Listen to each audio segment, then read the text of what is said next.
In front of me is VIVO Y284, and today I would like to show you how you can manage vibration options.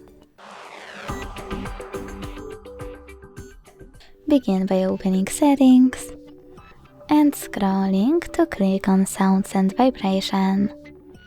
Then you need to scroll down again to hit Vibrate for incoming calls and choose one of those options for your incoming calls. Like vibrate first, then ring gradually. When you're ready, go back. Scroll down again to use this switcher next to vibrate for notifications, and thanks to it, enable or disable haptic feedback for all of your incoming notifications.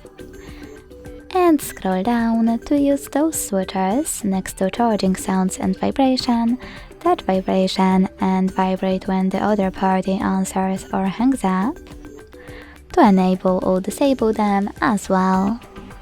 Thanks so much for watching. If you enjoyed this video, leave a like, comment and subscribe. Bye!